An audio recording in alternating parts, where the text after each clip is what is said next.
I'm done trying to make y'all comfortable. For the record, you ain't trying to grow, then it's done for you. For the record, lab on me going all the way. For the record, ain't trying to link, no time to waste. For the record, for the record, for the record, for the record, for the record. Hey everyone, welcome back to the channel. This is Hdr Support, and the Galaxy S22 Ultra has been out for about 6 months now, and I am using it for more than a month now, since May. And yeah, this is gonna be my full review of the Samsung Galaxy S22 Ultra after using it for over a month as my primary device. So we're gonna check out everything about it and what things I have faced, what things I haven't seen yet. So without any further ado, if you're interested in this particular topic, then make sure to stick till the end. With that said, let's get into the video.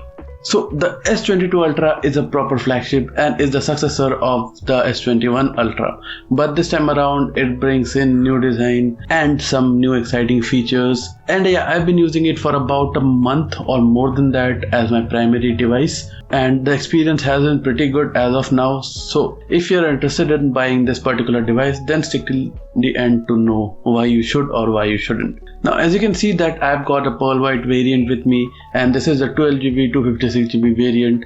I got it from the Samsung store, the Samsung online store, and I also got the Galaxy Watch 4 along with it for about 3000 rupees extra. And yeah, after exchanging my Galaxy S20 Plus and getting some referral discounts, I got this one for about 80,000 rupees. Yeah, that's still a lot of money, but it retails for about 1,10,000 rupees, and the watch is for around 15,000 rupees. So considering that, I got a pretty good deal. So yes, I've been using it for more than a month, and here are a few things that I've noticed. Let's start with the build and the comfort of the particular device. Now, the S22 Ultra is a glass and aluminium sandwich like all other smartphones, apart from the higher end iPhones which come with stainless steel. But yes, the S22 Ultra is a glass and aluminium sandwich. It comes with the Gorilla Glass Victus Plus on the front and on the back, and it comes with an aluminium frame, and combined all that, it looks really good.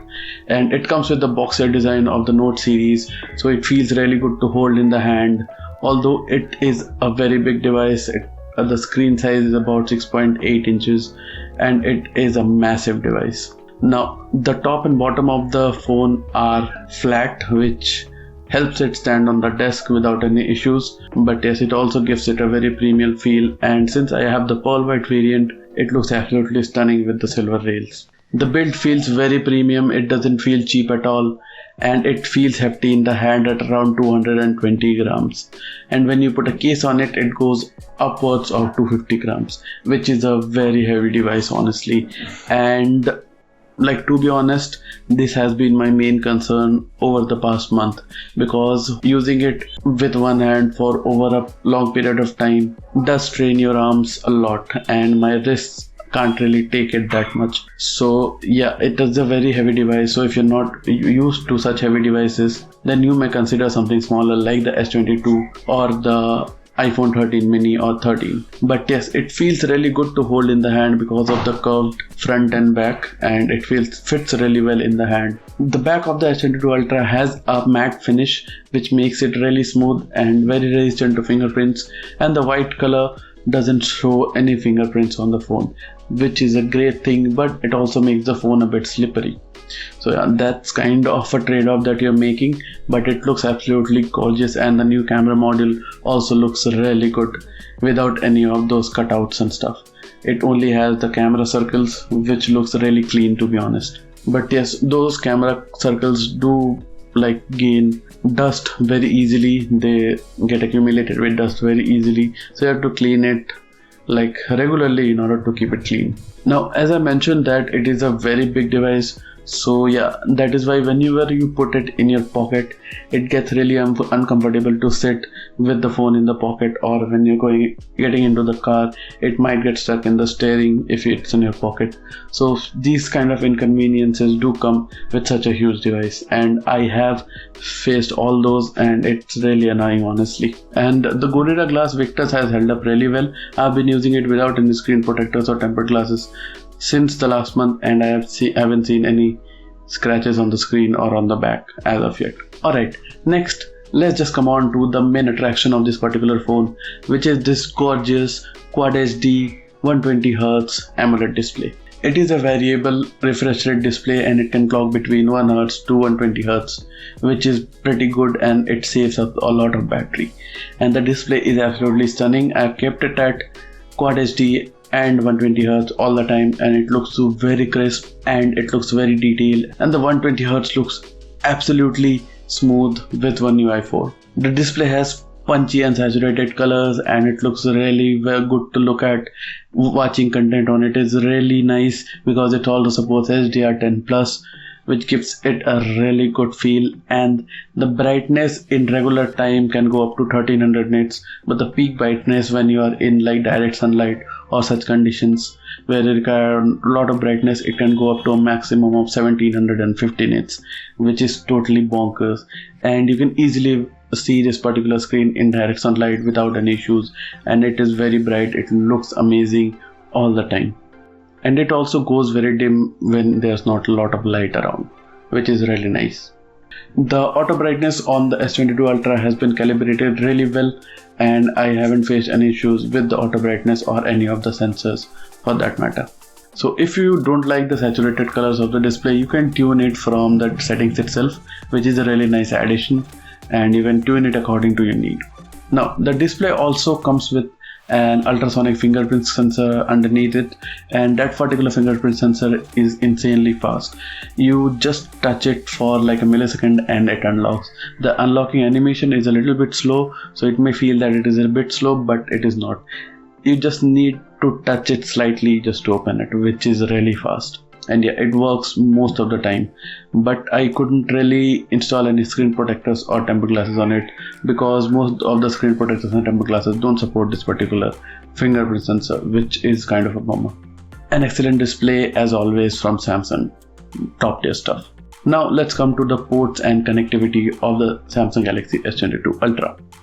So first of all, on the bottom of the phone you will find the USB Type-C port, which is a Gen 2 port, and it gives very good speeds while transferring media or doing like tethering or something, which is really good. And it supports up to 45 watts of fast charging with a supported charger from Samsung, and it also comes with, the phone also comes with 15 watts of wireless charging, while you can also charge other stuff wirelessly from the back of the phone, which is really cool. Now the S22 Ultra also comes with Wi-Fi 6 support, and in general the Wi-Fi connectivity is really strong. It is very good, it gives very good speeds, and you don't have to worry about the Wi-Fi connectivity at all. And you also get voice over Wi-Fi and voice over LTE on both of the SIM cards, which is really nice. And you also get carrier aggregation on both of your SIM cards. I got it on both the Vodafone and the Jio SIM. And the call quality is also really good from both the speakerphone and the earpiece. And those speakerphone and the earpiece combine to give you a stereo speaker experience, but it is not the best stereo speaker experience, I would say. I have seen better performance from competitive devices, but yeah, it is really good. It gets adequately loud, but yeah, it's not that clear at the highest volumes, and it doesn't produce as much bass or clarity like something like the iPhone 13 Pro Max. So yeah, it's not the best stereo speaker setup out there, but it's really good. And you also have Dolby Atmos support on the Type-C port and the speakers, which is really nice, and it does add to the premiumness and also the audio quality of this particular phone. And the 3.5mm jack is not present on this, obviously, so you can use a Type-C dongle or a DAC to get up to 100 watts of power into your particular device, which is insane.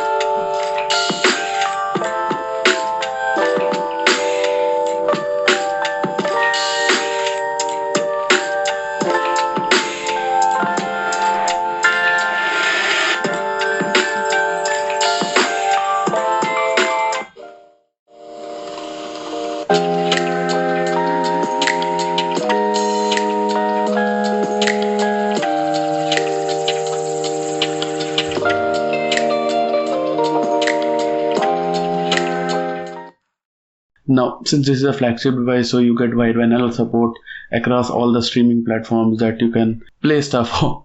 And yeah, you also get Hdr support and Dolby Atmos support on all of the streaming apps, which is really nice. And everything that you stream looks really good.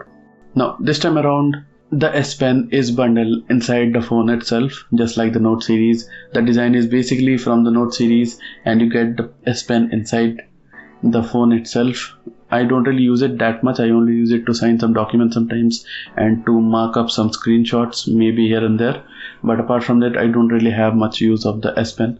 But yeah, it is a Bluetooth pen, so it can be used to do a lot of stuff. Like you can click photos by putting the phone a little further from yourself, and you can use the particular stylus as a remote, which is a really handy feature. So yes, the S Pen comes inside the S22 Ultra and it charges there, and you can use it as a stylus or as a remote for your selfies. So yeah, that can be possible. Another thing to mention is that the dialer app in the particular phone or One UI doesn't come with any kind of call recording. So if you're someone who needs that, that is not present here. Now let's talk about the performance and the heating issues, because the S22 Ultra this time around in India comes with the Snapdragon 8 Gen 1 chipset, and yeah, that was a welcome surprise, because the 8 Gen 1 chips are this time around made by Samsung for Qualcomm. So yeah, they bundle it in here, and that is a really good thing. Because of that, we have seen great performance from the S22 Ultra itself, and the battery life has also seen greater improvement. Now if we talk about the performance specifically, the day-to-day performance is excellent with the S22 Ultra. I haven't seen any kind of frame drops on One UI 4.1 while using it for daily things like checking social media, clicking a pictures here and there, or even like browsing some websites and stuff. So doing all the regular stuff, I haven't seen any kind of hiccups and all in the particular UI. And I don't really play games on my phone, but I did play a bit of Apex Legends on the S22 Ultra, and it played really well on the higher settings. It played smoothly enough, but there was a bit of heating while gaming. It was not much, but yeah, it was definitely present there, not like the Exynos ones. So yeah, it is there, but it's not that what should I say, concerning. And considering the outside temperatures right now are about 37 to 38 degrees Celsius in India and in Calcutta basically, the phone really stays cool. It doesn't warm up on regular occasions. It only warmed up a couple of times, like when I was rendering a few videos, or I was playing games, or it was on like charging. So only those times it warmed up a little bit, but it was nothing concerning. The haptics have also been improved pretty well, and it feels very seamless across the entire UI and feels really good. But this time around you get a X-axis motor instead of the Z-axis motor which was there in the previous models. So the X-axis motor is like a little subtle, I would say. It is good for typing and stuff, but when the phone is in your pocket or it is on a desk, the vibrations are not that strong. So you might miss a few calls here and there. But overall, I would say the S22 Ultra performs really well with the Snapdragon 8 Gen 1 chip and the 12GB of RAM, and with the fast 256GB of UFS 3.1 storage, I believe. So yes, there's no complaint in terms of performance. Now let's talk about the battery life of the Samsung Galaxy S22 Ultra. This time around it comes with a 5000 mAh battery, and pairing it with the Snapdragon 8 Gen 1 chip and a lot more things, a lot of algorithms.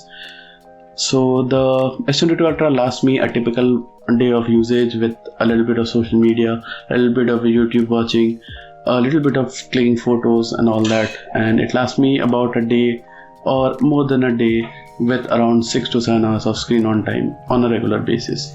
And the phone also takes about an hour or an hour and 10 minutes to charge, from 10% to 100% with the 25 watt PPS charger that is from Samsung. I bought it additionally, it doesn't come in the box, so make sure that you have a charger already or you have to buy one, because only the cable comes in the box.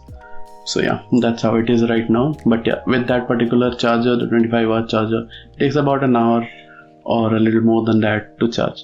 I believe with the 45 watt charger it will charge with less than an hour, so that's a pretty good thing.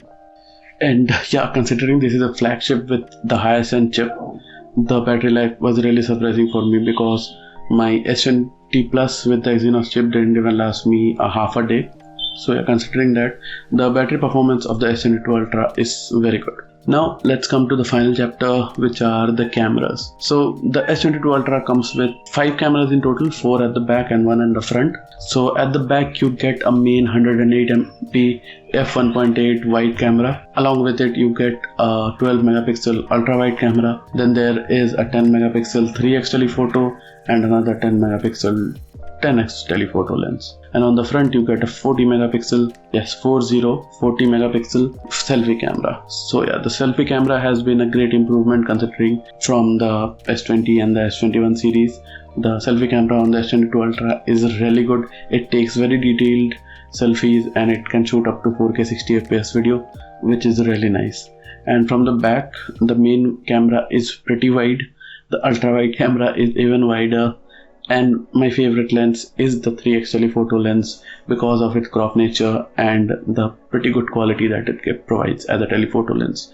The 10x lens is also pretty good, but I mostly use the 3x lens to click most of my photos. And the main sensor, the 108MP sensor, is really wide, and due to its big sensor size, it also comes with a kind of fringing when focusing on closer subjects. And the ultra wide lens also doubles up as a macro. It is not mentioned anywhere, but I use it and it gets pretty close to the subject and clicks pretty good macro photos.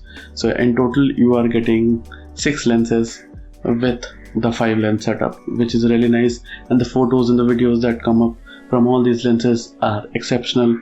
The photos look incredible with great colors, and yeah, you can obviously shoot in Expert RAW, which is supported in the app itself, and there's the Pro mode and many more features in the camera app itself, which makes the experience really good. And in the video department with the back cameras, you can shoot up to 8K 24 or 30 fps, or even 4K 60 fps obviously, and video is also very stable and it looks really nice. In the camera department, the S22 Ultra might be the best phone that you can get right now, and yeah, I'm really happy with the performance of the cameras. And yeah, here are a few samples that you can check out. So one issue that I faced with the camera app of the S22 Ultra is that there is a noticeable shutter lag in all the lenses, which is really concerning, because when you're trying to capture a fast moving subject or something, a moment which you may miss, you just click it, but it doesn't click that particular moment. It skips the frame and clicks the next one. So yeah, that's a thing which is really annoying considering this is such an expensive device. And I don't know, it's been 6 months and Samsung still hasn't fixed that particular issue. So yeah, the shutter lag thing is really annoying. But apart from it, I have no other issues from the S22 Ultra. I'm really happy with the device, but I don't think I'm gonna keep it because it is very big and very heavy for me. My hands get numb when using it for a long duration of time. So yeah, maybe I will keep it, maybe I will not. But yes, if you like this particular video, then don't forget to hit that like button and definitely subscribe to the channel by hitting that red subscribe button, and also hit that notification bell to stay notified about my new uploads. So yeah, if this video was helpful, then do share it, follow me on my socials, and with that said, I'm your friend Shinobi and I'm signing out. Peace. Grew up around the dope dealers, cold-blooded killers. I just never hesitate to go and put a hold on you. Whole things, I done seen them whole things. Living life lavish, yeah. Different car, same country, different week.